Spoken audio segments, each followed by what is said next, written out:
Hello everyone, welcome to my UPHCSC assistant professor की regular basis पे हम preparation कर रहे हैं। 45 टेस्ट ऑलरेडी कंप्लीट हो चुके हैं। आज हम 46 टेस्ट डिस्कस करेंगे। देखिए, आप सब्सक्राइब कर लीजिए जिन्होंने अभी तक सब्सक्राइब नहीं किया है चैनल को। आपको रेगुलर नोटिफिकेशन मिलता रहेगा। और भी कोई क्वेरी होगी आपकी तो कमेंट सेक्शन में पूछ सकते हैं। इस नंबर पे व्हाट्सएप पे पूछ सकते हैं। टेस्ट सीरीज ज्वाइन नहीं किया है तो अभी ऑफर चल रहा है, उसमें क्रिसमस का 30% आपको डिस्काउंट है, उसमें आप ज्वाइन कर सकते हैं जिन्होंने अभी तक ज्वाइन नहीं किया है। बाद में फिर ये प्राइस नॉर्मल हो जाएगी, इसमें डिस्काउंट नहीं रहेगा। Let's begin. Test series Hindi और इंग्लिश दोनों में अवेलेबल है। The Himalayan Mountaineering Institute is located in। ये जो माउंटेनियरिंग हिमालयन माउंटेनियरिंग इंस्टीट्यूट है, ये कहाँ पे है? देखिए, इसकी स्थापना हुई थी 1954 में। 4 नवंबर 1954 को ये एस्टेब्लिश हुआ है। और ये किस पर्पज से इसको एस्टेब्लिश किया गया था? To encourage mountaineering as an organise sport. ये जब तेंजिंग नॉर्वे और जो एडमंड हिलेरी थे, उन्होंने जब एवरेस्ट फतेह किया था, उसके बाद से इस एरिया में माउंटेनियरिंग में स्पोर्ट्स ऑर्गेनाइज करने के पर्पज से इसकी स्थापना की गई थी 1954 में। इसके फाउंडर कौन थे? इसके फाउंडर थे तेंजिंग नॉर्वे और पंडित नेहरू। अभी जो इसके जहाँ ये इंस्टीट्यूट चलता है, वहाँ प्रिंसिपल है अभी जो ग्रुप कैप्टन है, ये कैप्टन जय किशन, ये पूछा जा सकता है। और दूसरा, इसके पहले डायरेक्टर कौन थे? तेंजिंग थे। ये अभी चर्चा में इसलिए करवाया जा रहा है आपको यहाँ पे। रही बात इसकी कि ये कहाँ पे लोकेटेड है, ये वेस्ट बंगाल में है, दार्जिलिंग में। बी इसका करेक्ट आंसर है। Which of the following statements best describe the term proton mail service? ये आपका जो ईमेल वगैरह है टॉपिक में, उससे कहें या करंट अफेयर से कहें, दोनों से ही है ये क्वेश्चन। प्रोटॉन मेल सर्विस अभी रिसेंटली ये काफ़ी चर्चा में रहा है। इसकी वजह है कि थोड़े टाइम पहले जो एम्स है, AIIMS all India institute of medical science new Delhi में, इस पे साइबर अटैक हुआ था। और इसमें जो साइबर अटैक किया गया था, जनरली जो साइबर अटैक्स होते हैं उसमें क्या होता है, ईमेल हैक कर लिया जाता है, आपका फेसबुक अकाउंट हैक कर लिया जाता है, आपका ट्विटर हैक कर लिया जाता है, आपका यूट्यूब हैक कर लिया जाता है, या फिर आपका कोई अकाउंट वगैरह हैक कर लिया जाता है। इस तरीके से किया जाता है। लेकिन ये जो अटैक हुआ था एम्स में, ये उस तरीके से नहीं था। इसमें क्लाइंट साइड से एनक्रिप्शन यूज किया गया था, जिसको हम बोलते हैं या तो वेब मेल क्लाइंट है या फिर जो टॉर नेटवर्क है, उस तरीके से पहले क्लाइंट साइड से इसका एनक्रिप्शन किया गया। या यूं कहें कि इसमें प्रोटॉन मेल, जैसे प्रोटॉन मेल क्या है? एक तो होता है जीमेल है या फिर आउटलुक है, ये ईमेल सर्विसेज है। इनके विपरीत है। ऐसा नहीं है कि ईमेल के या आउटलुक जैसा है। प्रोटॉन मेल इससे डिफरेंट है। प्रोटॉन मेल क्या है? सर्वर पर जो भेजा जाता है ईमेल, उससे पहले उस ईमेल की जो मटेरियल है, उसमें जो डेटा है, उसकी सेफ्टी के लिए क्लाइंट साइड पे उसका एनक्रिप्शन किया जाता है। ये काफ़ी इंपॉर्टेंट है, इसको पढ़िएगा। अभी ये जो एम्स पे किया था, उसमें हांगकांग और जो चाइना का हेनान प्रोविंस है, वहाँ से ओरिजिनेट हुआ था। ये लगभग 48 आवर्स तक एम्स का सर्वर जाम हो गया था। इसका जो करेक्ट आंसर आएगा, ये है end to end encrypted email service. C इसका करेक्ट आंसर है। ये ध्यान रखिएगा, पूछा जा सकता है प्रोटॉन मेल सर्विस का। इसको जो प्रोटॉन मेल सर्विस है, ये कब से चर्चा में आया है? देखिए, ये सर्विस फाउंड हुई है 2013 में। 2013 में कहाँ पे? जिनेवा। ये जो प्रोटॉन मेल है, it is an end to end encrypted email service that was founded in 2013 इन जिनेवा स्विट्जरलैंड। और ये क्या काम आता है, ये it uses client side encryption to protect email content and user data before they are send to the proton mail service. C इसका correct answer है।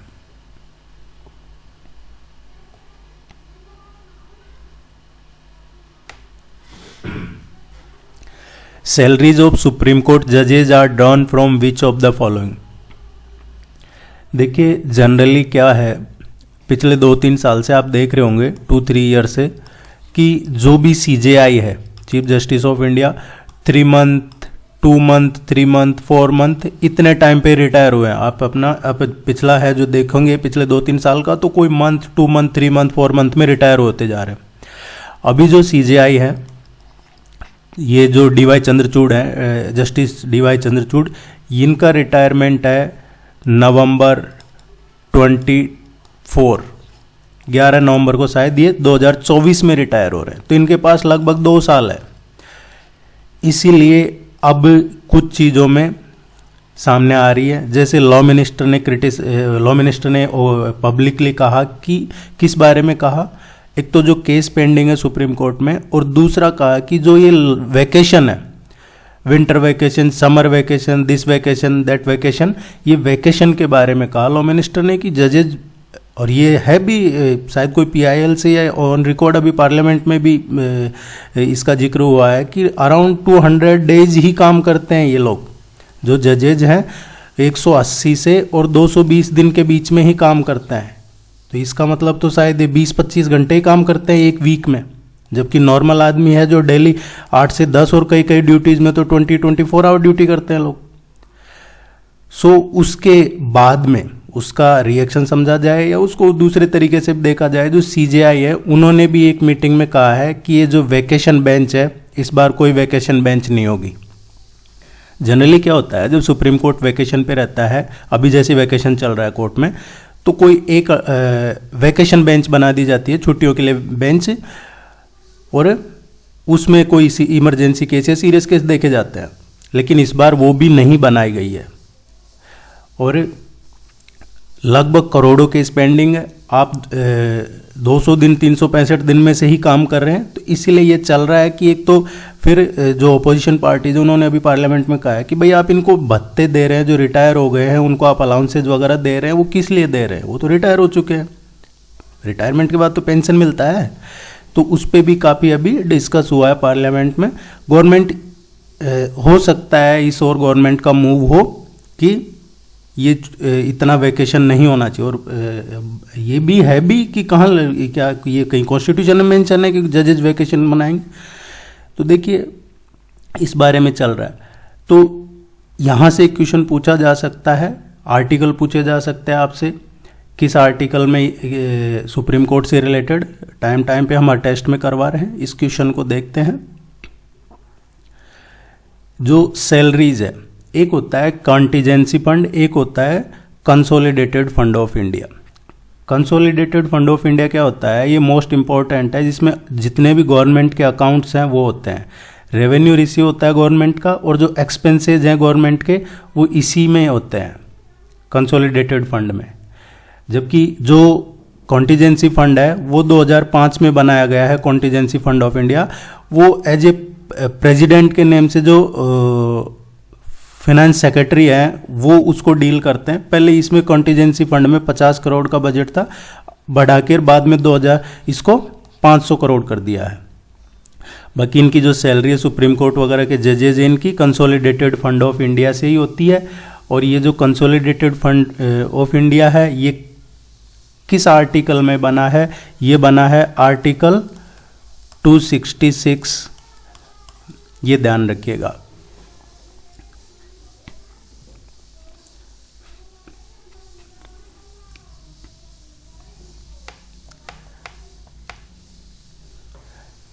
वैकेशन बेंच का इसीलिए भी इम्पोर्टेंट बन जाता है क्योंकि अभी तक जितने भी हिस्टोरिकल डिसीजंस आए हैं वो वैकेशन बेंच ने ही दिए हैं। चाहे वो इमरजेंसी का जो माना जाता है वजह, वो इंदिरा जी का जो इलाहाबाद हाई कोर्ट का जजमेंट था उसके खिलाफ जो जब ये सुप्रीम कोर्ट गए तो सुप्रीम कोर्ट ने खारिज कर दिया, वो भी वैकेशन बेंच ही थी। और जस्टिस मिश्रा थे शायद। और दूसरा है जो ट्रिपल तलाक वाला इशू था, वो भी वेकेशन बेंच ही थी उस टाइम पे, तो इसलिए वेकेशन बेंच का काफ़ी इंपॉर्टेंट माना जाता है। The term paper gold is associated with which one of the following. Paper gold, इसके नाम से ही पता चल रहा है कोई गोल्ड है, कागज गोल्ड, ऐसा सोने का कागज कुछ इस तरीके से। तो इसको डिटेल में डिस्कस करेंगे। ये किसके साथ एसोसिएटेड है, तो देखिए पेपर गोल्ड एसोसिएटेड है SDR जो स्पेशल ड्राइंग राइट्स है IMF के। अब इसको पेपर गोल्ड क्यों कहा जाता है? इसको पेपर गोल्ड इसलिए कहा जाता है, ये एक्चुअली एक तो ना तो एक करेंसी है,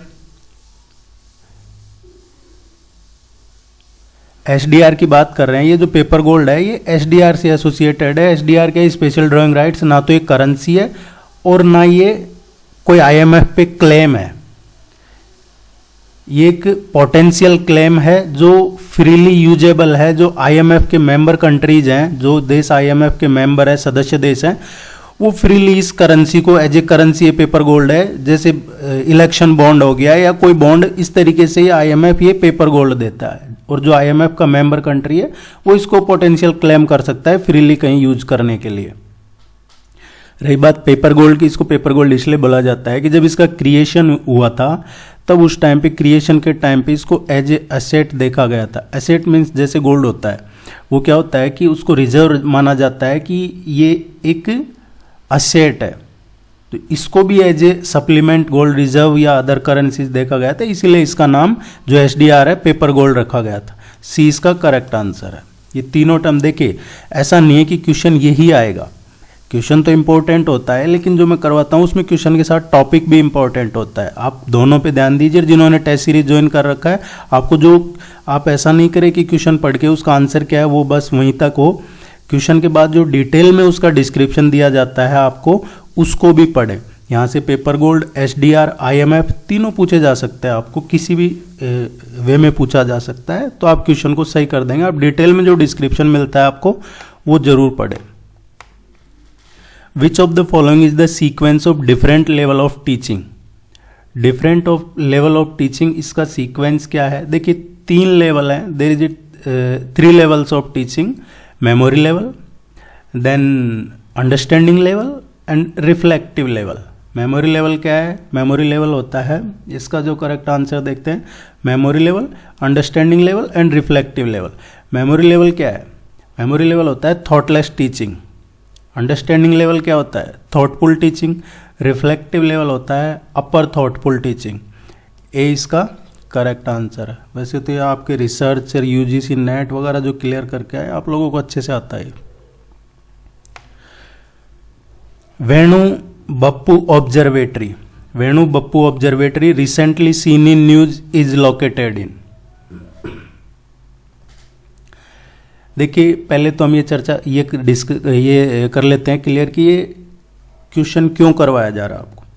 ये जो ऑब्जर्वेटरी है, अभी इस ऑब्जर्वेटरी के 50 ईयर्स कंप्लीट हुए हैं, 50 साल इस ऑब्जर्वेटरी के कंप्लीट हुए हैं, वो सेलिब्रेट किया गया है। दूसरा, ये है कहाँ पे? ये है इसमें अपने तमिलनाडु में, तमिलनाडु में है ये, कवलूर में, तमिलनाडु के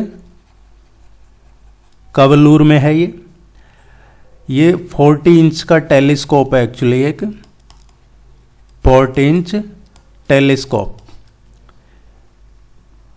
इसको, इस ऑब्जर्वेटरी को है, इसकी डिस्कवरी की थी जो वेणु बप्पू हैं उन्होंने। ये प्रोफेसर थे, ये इन्होंने ही इसको सेटअप किया था और अभी इसके 50 ईयर्स हुए हैं। देखिए ये बहुत इम्पोर्टेंट है, आपने सुना होगा कि मेजर डिस्कवरीज में जो यूरेनस प्लैनेट है उसके अराउंड में, जो यूरेनस है उसके चारों तरफ क्या है? रिंग है, प्रेजेंस ऑफ रिंग है। ये इसी ऑब्जर्वेटरी से पता लगा था। न्यू सैटेलाइट यूरेनस, वो भी इसी से पता लगा था।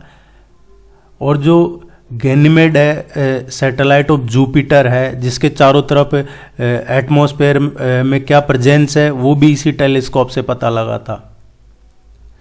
जो बी स्टार है, भविष्य का तारा, बी स्टार्स, उसकी स्टडी और डिस्कवरी भी इसी टेलीस्कोप से हुई थी। लिथियम डिप्लेशन, जायंट स्टार्स या ऑप्टिकल वेरिएबिलिटी, ब्लेजर्स, सुपरनोवा आपने सुना होगा, वो सारी इसी ऑब्जर्वेटरी से की है, इसी टेलीस्कोप से। ये तमिलनाडु में है, कैवलूर में, और अभी इसका 50 ईयर का सेलिब्रेशन हुआ है रिसेंटली। ये चर्चा में पूछा जा सकता है, सी इसका करेक्ट आंसर है। जो आपके सिलेबस के लिए, एग्जाम के लिए इंपॉर्टेंट है, वही आपको करवाया जाएगा यहाँ। विच one of the following pair is not correct. देखिए क्वेश्चन अच्छे से पढ़ना है, इनकरेक्ट कौन सा है, गलत कौन सा है।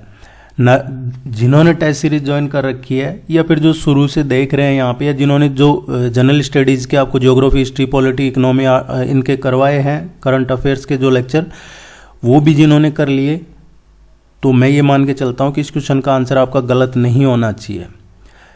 गलत कौन सा है, नर्मदा बैतूल डिस्ट्रिक्ट। नर्मदा क्या है, ये मध्य प्रदेश की लाइफ लाइन है, गुजरात और मध्य प्रदेश की। इसका ह्यूज कंट्रीब्यूशन है दोनों स्टेट में, गुजरात और मध्य प्रदेश में। नर्मदा कहाँ से राइज होती है, नर्मदा है जो ये अनूपपुर डिस्ट्रिक्ट है।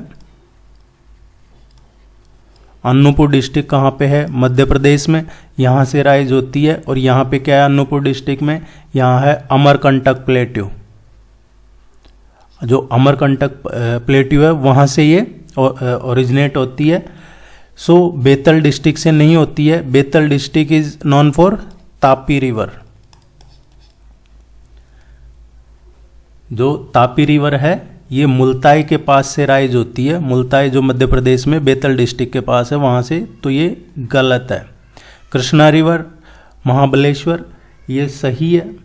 कृष्णा रिवर है, वेस्टर्न घाट से ओरिजिनेट होती है, सतारा डिस्ट्रिक्ट महाराष्ट्र में, जस्ट नॉर्थ ऑफ महाबलेश्वर, ये सही है। चंबल, महू, चंबल है, ये यमुना की चीफ ट्रिब्यूटरी है, में मुख्य जो बोलते हैं सहायक नदी वो है। ये विंध्याचल रेंज से ओरिजिनेट होती है, जो वेस्टर्न मध्य प्रदेश में, महू वहाँ उसके साउथ से ओरिजिनेट होती है, तो ये भी सही है। इसको चंबल को है जो घोस्ट रिवर भी बोला जाता है, इसके बारे में आप जरूर पढ़िएगा थोड़ा, है ना। मैथोलॉजिकली घोस्ट रिवर बोला जाता है इसको, बिकॉज ये कहा जाता है कि जब इसकी एक फैसिनेटिंग हिस्ट्री है ओरिजिन की, जो मैथोलॉजिकली कहा जाता है कि ये रिवर जो ओरिजिनेट होती है from the blood of thousands of animals who were killed by king Rantidev. ये ऐसा बिलीव है मैथोलॉजिकली। बाकी आगे जाके ये, और ये चंबल है यमुना में मिल जाती है। यमुना में जो इटावा डिस्ट्रिक्ट है उत्तर प्रदेश में, इटावा, वहाँ पे ये चंबल से मिलती है। गोदावरी रिवर है, गोदावरी रिवर नासिक डिस्ट्रिक्ट से, वेस्टर्न घाट से ओरिजिनेट होती है। इसको दक्षिण की गंगा भी कहते हैं गोदावरी रिवर को, क्योंकि ये सेकंड लॉन्गेस्ट रिवर है गंगा के बाद। सो इसका गलत कौन सा है, correct answer A, Narmada.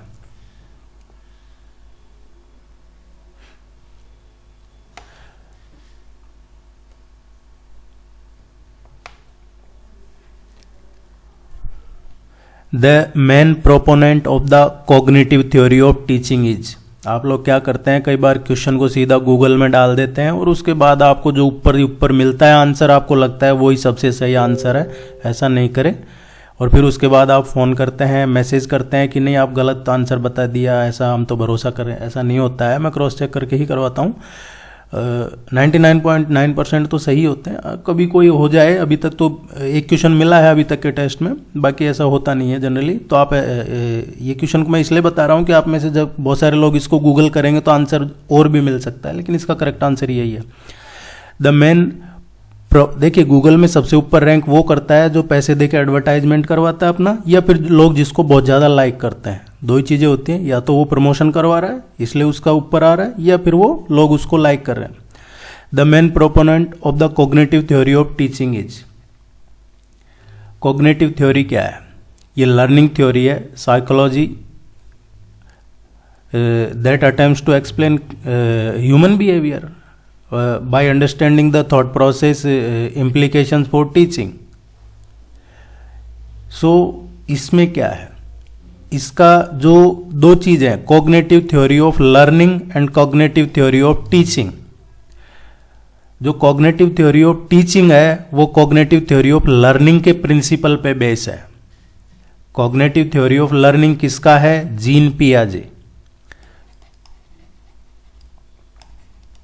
Gene पियाजे ये है cognitive theory of learning. Cognitive theory of teaching NL gauge, but cognitive theory of teaching is based on the principle of cognitive theory of learning. ये इसका करेक्ट आंसर है.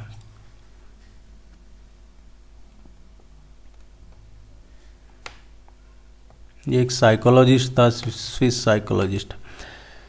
Consider the following pairs. ये scheduled tribe है और ये state है. Match करना है करेक्टली कौन सा मैच कर रहा है, सही कौन सा है इसका आंसर वो देखना है.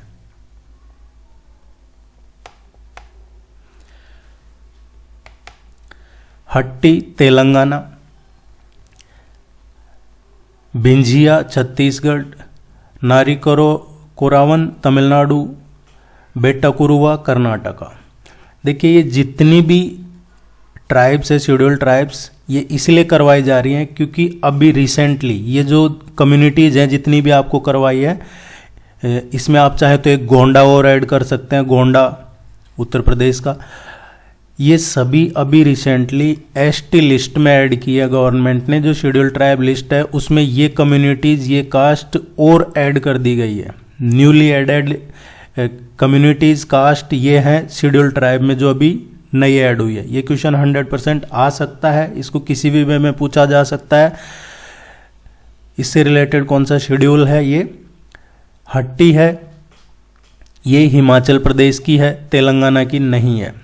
भिंजिया छत्तीसगढ़. देखिए भिंजिया जो है इसको पहले ओडिशा झारखंड में तो मान्यता दे दी थी, लेकिन छत्तीसगढ़ में अभी मिली है.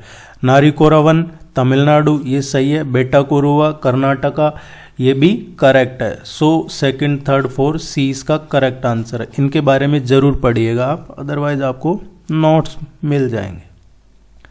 टेस्ट सीरीज ज्वाइन कर लीजिए, आपकी रेगुलरिटी बनी रहेगी, आपको क्या पढ़ना है वो पता रहेगा. के की मिस्त्री committee which was recently in news was related. ये के एक क्वेश्चन पूछ लिया जाता है आपके कमेटी का.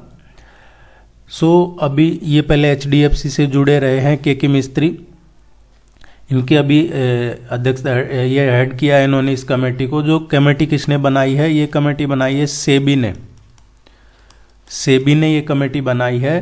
किस लिए बनाई है? रिव्यू करने के लिए जो बाय बक्स रेगुलेशन है शेयर मार्केट के जो, उसके लिए.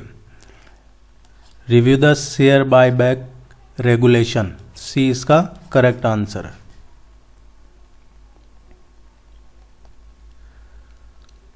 CTBT is related to which one of the following. CTBT ये देखिए, जब भी चाइना वीटो पावर लगाता है UN में, उसकी एक बैकग्राउंड स्टोरी ये भी होती है. CTBT ये है comprehensive nuclear test ban treaty. इसका जो करेक्ट आंसर आएगा, the nuclear test ban treaty which India is being forced to adhere to. C इसका करेक्ट आंसर है. एक NPT और है, NPT न्यूक्लियर प्रोलिफरेशन ट्रीटी. उसमें क्या है, US और चाइना ने साइन कर रखे हैं, और भी कई कंट्रीज ने कर रखे हैं, सिग्नेटरी है ये, लेकिन इन्होंने रेटिफाइड नहीं किया. अभी इंडिया को कहा जाता है कि आप इसको NPT को साइन कीजिए. इंडिया ने उसको ना साइन किया ना रेटिफाई कर रखा. The disagreement between Lok Sabha and Rajya Sabha is solved by. Rajya Sabha और लोकसभा में किसी बात पे डिसएग्रीमेंट है तो उसको कैसे सॉल्व किया जाएगा? Setting up joint select committee, dissolving Lok Sabha, setting up adjudication committee. नहीं, लोकसभा और राज्यसभा के बीच में अगर डिसएग्रीमेंट है तो उसको जॉइंट सेशन बुला के ही सॉल्व किया जा सकता है. जॉइंट सेशन के थ्रू पार्लियामेंट का एक जॉइंट सेशन बुलाया जाएगा इस मैटर पे, लोकसभा और राज्यसभा के डिसएग्रीमेंट। देखिए, कोई भी बिल कानून नहीं बन सकता जब तक वो दोनों हाउसेज में पास नहीं हो सकता, लोकसभा और राज्यसभा में। अगर कोई डिसएग्रीमेंट है तो राष्ट्रपति समन कर सकते हैं दोनों हाउस को, और पार्लियामेंट की एक जॉइंट मीटिंग बुलाई जाती है। जॉइंट सिटिंग ऑफ पार्लियामेंट राष्ट्रपति बुलाते हैं, उनके पास पावर है, ये आर्टिकल 108 राष्ट्रपति को ये पावर देता है कि वो जॉइंट मीटिंग बुलाए। लेकिन कई बार आपके क्वेश्चन पूछा जाता है कि जो जॉइंट सीटिंग बुलाई जाती है पार्लियामेंट की, प्रेसिडेंट बुलाते हैं, उसकी अध्यक्षता कौन करता है? उसकी अध्यक्षता लोकसभा स्पीकर करते हैं। लोकसभा स्पीकर नहीं है तो उनकी एब्सेंस में जो डिप्टी स्पीकर है लोकसभा के वो करते हैं। डिप्टी स्पीकर अगर वो भी नहीं है तो जो डिप्टी चेयरमैन है राज्यसभा के वो करते हैं। इसमें एक और चीज है कि किस बिल के लिए जॉइंट सीटिंग की जरूरत पड़ती है। पहले डिस्कस कर लेते हैं कि कौन से दो बिल ऐसे हैं, दो बिल ऐसे हैं जिनके लिए कोई जॉइंट सीटिंग की जरूरत नहीं है। एक है मनी बिल और दूसरा है constitution amendment bill. Money bill है, ये लोकसभा में पास अप्रूवल चाहिए होती है इसकी ओनली, राज्यसभा में भेजा जाता है रिकमेंडेशन के लिए, लेकिन 14 दिन का टाइम दिया जाता है। और मनी बिल को राज्यसभा में अगर अप्रूवल नहीं मिलती है तो 14 दिन बाद वो ऑटोमेटिकली वो पास मान लिया जाता है, उसको अप्रूव मान लिया जाता है। वो 14 दिन में अगर वो पास नहीं होता है वहां से तो, इसलिए इसके लिए कोई जॉइंट सेशन की जरूरत नहीं पड़ती। दूसरा होता है कॉन्स्टिट्यूशन अमेंडमेंट बिल, ये है article 368, constitution amendment bill article 368 जो इंडियन कॉन्स्टिट्यूशन का, इसमें जॉइंट सीटिंग की इसमें जरूरत इसलिए नहीं पड़ती है क्योंकि इसमें 2/3 मेजोरिटी चाहिए होती है इस बिल को पास करने के लिए। अब 2/3 मेजोरिटी से लगभग 70% जो 66% हो गया 2/3 मेजोरिटी, उससे पास कर दिया तो फिर तो जॉइंट सेशन की जरूरत ही नहीं है, क्योंकि इतने लोग अगर किसी बिल को सपोर्ट कर रहे हैं तो उसमें जॉइंट सीटिंग की जरूरत नहीं पड़ती है पार्लियामेंट की। दो ये बिल हैं जो पूछे जाते हैं आपके एग्जाम में, मनी बिल और कॉन्स्टिट्यूशन अमेंडमेंट बिल, संविधान संशोधन। इन दोनों के लिए कोई जॉइंट सीटिंग की जरूरत नहीं पड़ती है। अब कौन से बिल हैं जिनके लिए अभी तक पार्लियामेंट की जॉइंट सीटिंग हुई है? पार्लियामेंट की जो जॉइंट सीटिंग है अभी तक 3 बार हुई है। 3 में से एक तो है 1961 का जो डॉरी प्रोहिबिशन बिल है, जो दहेज प्रोहिबिशन है, वो बिल 1961 का। दूसरा है, दूसरी बार हुआ था जो बैंकिंग सर्विस कमीशन बिल को ख़त्म किया था, जो बैंकिंग सर्विस कमीशन बिल था उसको रिपील किया था, ये किया था 1978 में। उस टाइम पार्लियामेंट की जॉइंट सीटिंग हुई थी पार्लियामेंट की। और एक जो 2002 में प्रिवेंशन ऑफ टेररिज्म बिल आया था, यह आया था 2002 में, 2002 में। 3 बार ही पार्लियामेंट की अभी तक जॉइंट सीटिंग हुई है, यह आप ध्यान रखिएगा। उम्मीद है ये क्वेश्चन आपका क्लियर हो गया होगा। अगर क्लियर हो गया है तो लाइक जरूर कर दीजिएगा और सब्सक्राइब नहीं किया है तो सब्सक्राइब कीजिए। Which is known as the electronic city of India. देखिए, अभी पूरे वर्ल्ड में एक चीज की चर्चा हो रही है, इंडिया की इलेक्ट्रॉनिक और आईटी मार्केट। इसकी चर्चा की वजह यह है क्योंकि जो अरब कंट्रीज हैं उनकी इकोनॉमिक है अच्छी, स्ट्रांग है या वो रिच है, उसकी वजह है उनका ऑयल मार्केट। सऊदी अरब के पास क्या है? तेल के सिवा सिर्फ तेल है। तो अब क्या है कि सऊदी अरब की जो इकोनॉमी है, जितना इसमें ऑयल का कंट्रीब्यूशन है उतना आईटी सेक्टर अब इंडिया को दे रहा है। इंडिया का आईटी सेक्टर की है जो उसका कंट्रीब्यूशन जीडीपी में उतना है जितना सऊदी अरब ऑयल कर रहा है, लगभग है। तो ये काफ़ी चर्चा में रहता है, पूछा जा सकता है। अगर इजी वे में पूछेंगे तो इलेक्ट्रॉनिक सिटी ऑफ इंडिया कौन सी कहा जाता है? आईटी हब है, ये है बेंगलोर को। और ये कहाँ पे एक्चुअली आईटी हब है? ये आनेकल तालुक है ये बेंगलोर में, आनेकल तालुक ये बेंगलोर में है। यहाँ ये आईटी हब, ये अर्बन डिस्ट्रिक्ट है एक्चुअली बेंगलोर में। इसको electronic city IT hub, D इसका करेक्ट आंसर है।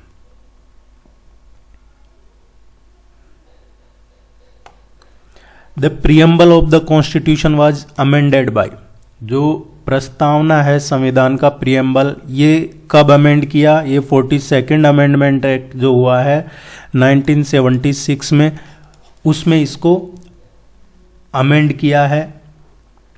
एक ही बार अभी तक संविधान का जो ये प्रियम्बल है, संविधान है, इसमें संशोधन किया है। इसका जो रूट है उसमें 1976 में, और उस टाइम पे 3 नए शब्द, 3 न्यू वर्ड्स ऐड किए गए थे, वो socialist, secular, integrity. Socialist, secular and integrity, ये 3 वर्ड इसमें ऐड किए थे।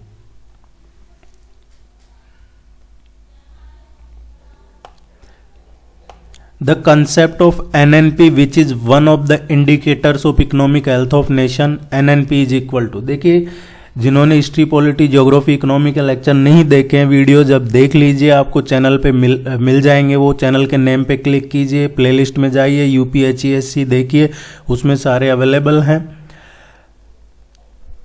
इसका जो करेक्ट आंसर आएगा, एनएनपी क्या है? एनएनपी है ये नेट नेशनल प्रोडक्ट, ये ग्रॉस नेशनल प्रोडक्ट है। ये जो टोटल वैल्यू है जो फिनिश्ड गुड या सर्विस है प्रोड्यूस बाय कंट्री या जो सिटीजन है ओवरसीज एंड डोमेस्टिकली, और उसमें से जो डिप्रेशिएशन है उसको घटा दिया जाए, माइनस कर दिया जाए, तो बचता है एनएनपी।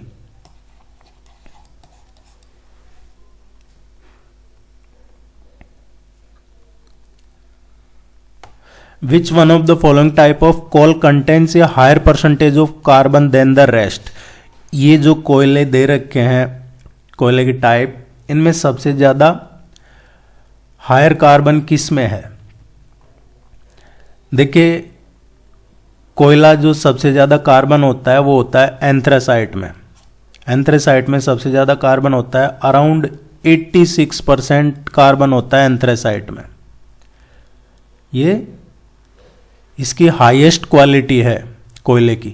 इसके बाद जो क्वालिटी है वो बिटुमिनस होता है। बिटुमिनस जो कोल है इसमें 69 to 86% कार्बन होता है। और इसके बाद लिग्नाइट है। लिग्नाइट में कितना होता है? 60 to 70% कार्बन होता है। ये ध्यान रखिएगा, इस तरीके के क्वेश्चन पूछे जाते हैं आपके एग्जाम में।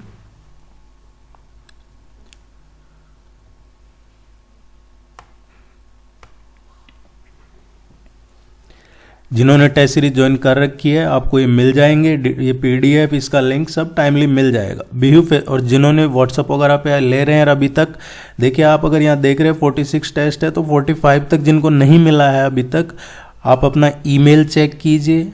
और अगर नहीं व्हाट्सअप पे चाहते हैं तो लगभग भेज दिया है सभी को, फिर भी कोई बाकी है तो फिर आप अपना मैसेज छोड़ दे व्हाट्सअप पे, आपको सेंड कर दिया जाएगा। अदरवाइज आप अपना ईमेल चेक कीजिए, ईमेल पे सबको सेंड कर दिया है। Bihu festival is celebrated in which of the following Indian state?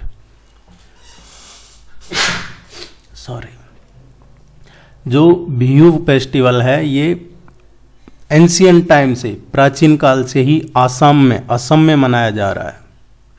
इसमें क्या होता है कि अलग अलग डिफरेंट जो साल में, पूरे साल में अलग अलग जो एग्रीकल्चर कैलेंडर कहें उस हिसाब से मनाया जाता है। इसमें 3 बिहू उत्सव है जो सबसे इंपॉर्टेंट है। बसंत महोत्सव, बोहाग बिहू बोलते हैं उसको, या रोंगाली बिहू जो मिड अप्रैल में मनाया जाता है, और वहीं से जो एग्रीकल्चर सीजन है उसकी शुरुआत बताता है। आप ध्यान रखिएगा, बोहाग बिहू या उसको रोंगाली बिहू भी कहते हैं। इसके बाद में है जो इससे पहले मनाया जाता है, ये सबसे इंपॉर्टेंट होता है। बोहाग वैसे जनवरी में मनाया जाता है पहला, उसको बोलते हैं भोगाली। दूसरा बिहू है जो ये रोंगाली या बोहाग, और इसके बाद तीसरा है जो अक्टूबर में मनाया जाता है, कोंगाली। ये 3 ध्यान रखिएगा। बी इसका करेक्ट आंसर है। ये काफी चर्चा में रहा है इस बार Bihu festival.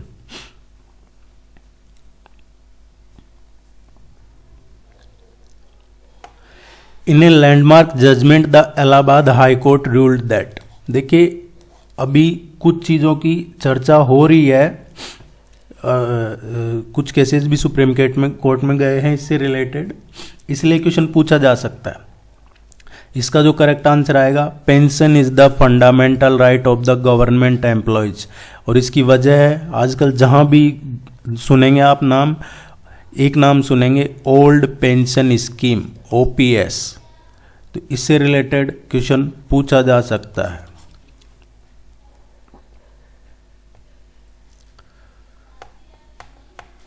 The Indian air force day is celebrated on. Indian air force day कब सेलिब्रेट किया जाता है? ये सेलिब्रेट किया जाता है अक्टूबर 8। ये क्वेश्चन इसलिए भी इंपॉर्टेंट है, कई बार देखिए डे का क्वेश्चन, दिवस का क्वेश्चन, महत्वपूर्ण दिवस का क्वेश्चन पूछा जाता है।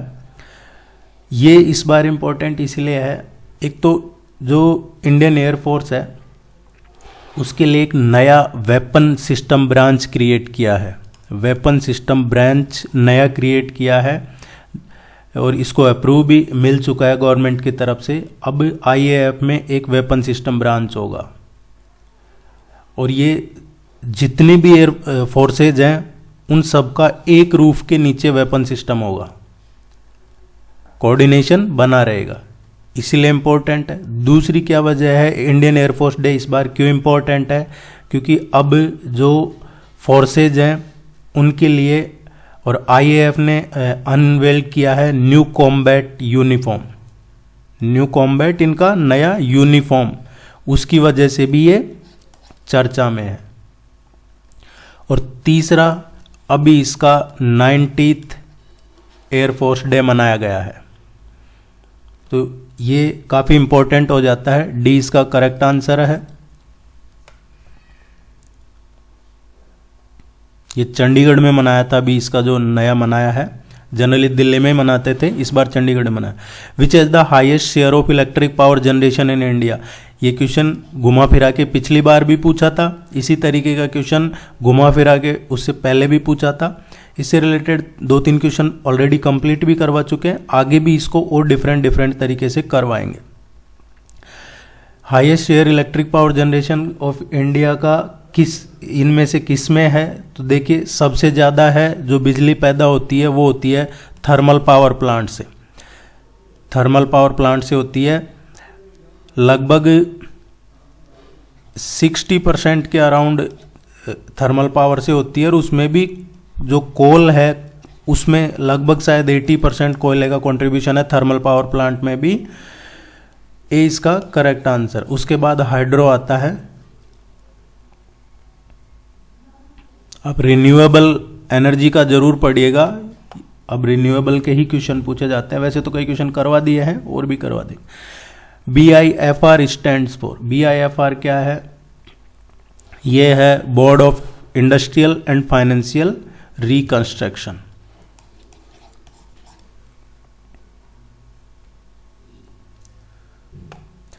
Salal hydro electric project is situated on which of the following river. Salal hydro electric project है, ये कंस्ट्रक्टेड हुआ है कहाँ पे? जो रियासी डिस्ट्रिक्ट है, चेनाब रिवर।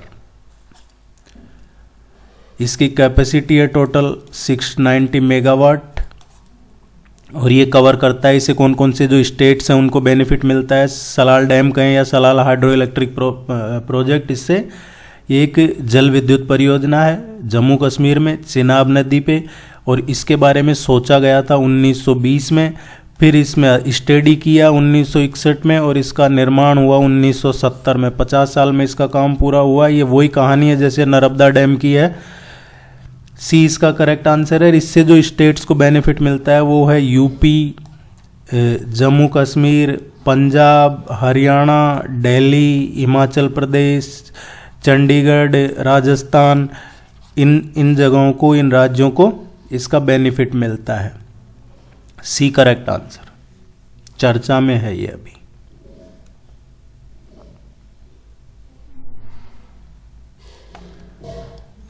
आप नीचे डिस्क्रिप्शन में लिंक मिल जाएगा, वहाँ जाके टेस्ट सीरीज ज्वाइन कर सकते हैं, या फिर ये व्हाट्सअप नंबर है, इस पर भी मैसेज करके आप टेस्ट सीरीज ज्वाइन कर सकते हैं, कांटेक्ट कर सकते हैं, या वेबसाइट पे जाके भी आपको सर्च करेंगे UPHESC तो UPHESC से रिलेटेड सब चीज़ें मिल जाएंगी। आह्वान, the Indian segment of bill and Melinda Gates foundation is engage in the prevention of. ये आह्वान, जो आह्वान क्या है, ये है एक्चुअली होता है आह्वान करना, means call to action, call to action. अभी लगभग 200 मिलियन डॉलर का है जो ये इसके लिए फंड किया है, इस प्रोग्राम को सपोर्ट करने के लिए, to prevent the spread of HIV in India. ये गेट्स फाउंडेशन, बिल गेट्स, उनकी वाइफ मेलिंडा गेट्स ये कर रहे हैं।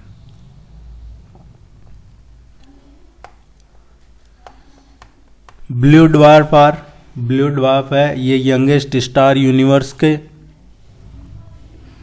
एक्चुअली क्या है, ये हाइपोथेटिकल टाइप ऑफ स्टार है।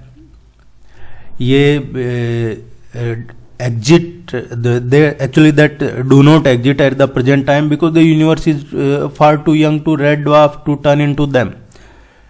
और इसमें क्या होता है कि जो ब्लू ड्वार्फ है, it is actually predicted class of star and that develops from a red dwarf after it has exhausted much of it hydrogen fuel supply and turn to blue dwarf. So C इसका correct answer है।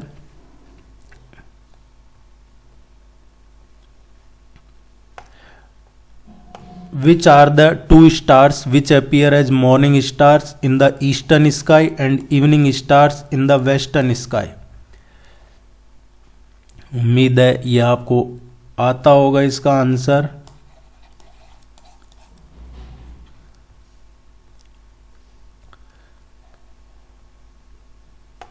The concept of connect intelligence is derived from। connect intelligence क्या होता है? Connective intelligence एक term है जो 1997-8 के around coin की गई थी। ये डिस्क्राइब करता है किसको, एक form of distributed and more evolved intelligence that goes beyond the abilities of single user in A interconnected environment. या यूं कहे एक सिंगल यूजर की पहुंच से बात, जैसे इंटरनेट पे कोई है, एक सिंगल यूजर की एबिलिटी से बियॉन्ड जो है वो है ये कनेक्टिव इंटेलिजेंस। इसका जो करेक्ट आंसर आएगा वैल्यू एडेड नेटवर्क, डी इसका करेक्ट आंसर आएगा। बहुत सारे आप में से सब्सक्राइब नहीं कर रखा, आप सब्सक्राइब जरूर कर लीजिएगा, लाइक कीजिएगा, इसमें कोई चार्ज नहीं लगता। Operation Vijay whose anniversary was held recently is related to. Operation Vijay ये पहला ऑपरेशन था, पहला ऑपरेशन माना जाता है जिसमें तीनों सर्विसेज ने ऑपरेशन किया था। First tri service operation, air force, navy, army, ये था 36 आवर्स का मिलिट्री ऑपरेशन था दिसंबर 1961 में, और इसका कंक्लूजन हुआ था ये क्या था, liberation of the Portuguese territory of Goa, Daman and Diu. ये अभी चर्चा में है, अभी गोवा डे पे इसका सेलिब्रेशन भी हुआ है। ए इसका करेक्ट आंसर है। नेक्स्ट देखते हैं, the tenure of non permanent members of the United nation security council is.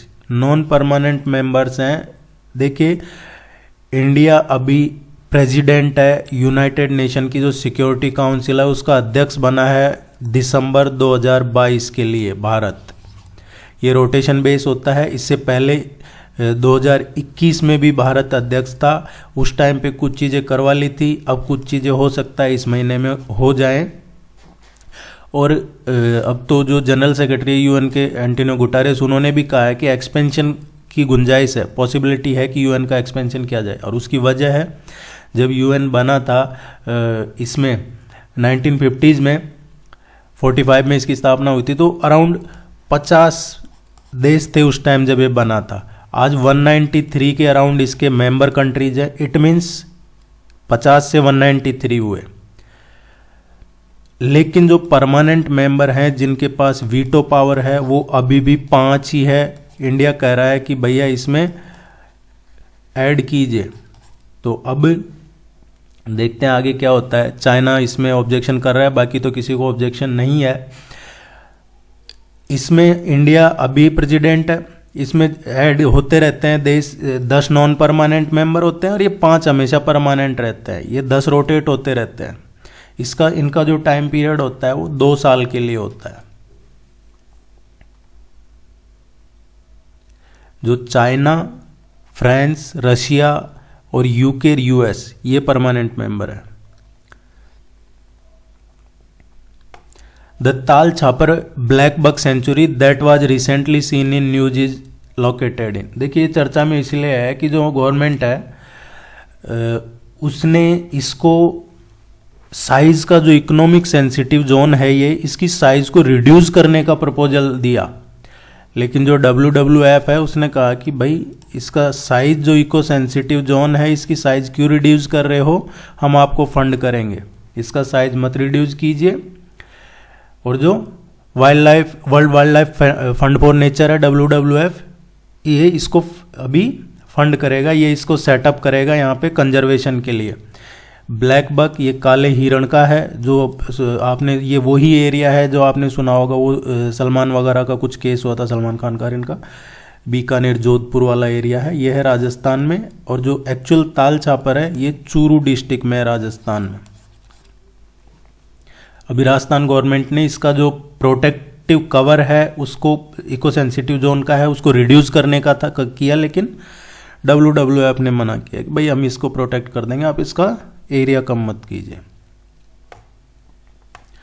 क्रायोमैस ये term scene in news recently is used in the context of, देखिए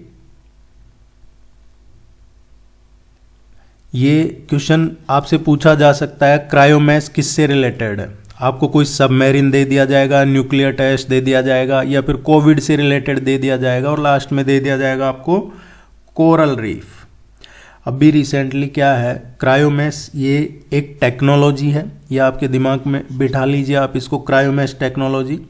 इसका यूज करके, और जो ऑस्ट्रेलिया का इंस्टीट्यूट ऑफ मैरीन साइंस है, इसने अभी रिसेंटली इस टेक्नोलॉजी का, क्रायोमैस का यूज करते हुए जो इसका कोरल रीफ है, इसका लार्वा है, उसको फ्रीज कर दिया है।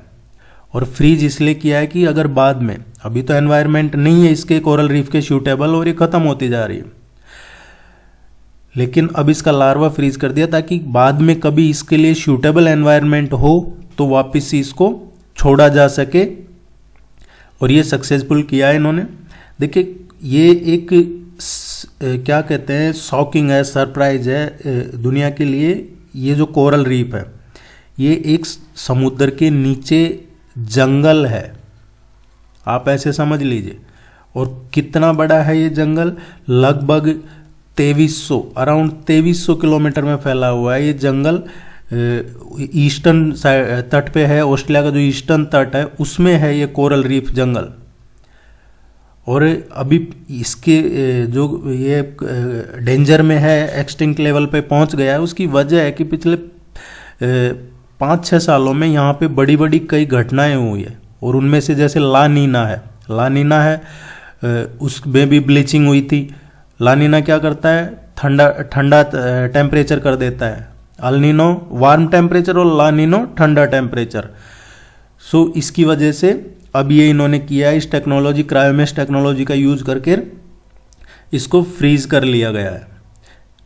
आप ये जरूर ध्यान रखिएगा। टेस्ट सीरीज ज्वाइन नहीं किया है तो आप टेस्ट सीरीज ज्वाइन कर लीजिए, ये आपके लिए यूजफुल रहेगा। टेस्ट सीरीज बी इसका करेक्ट आंसर है। All the very best, good luck, thank you very much.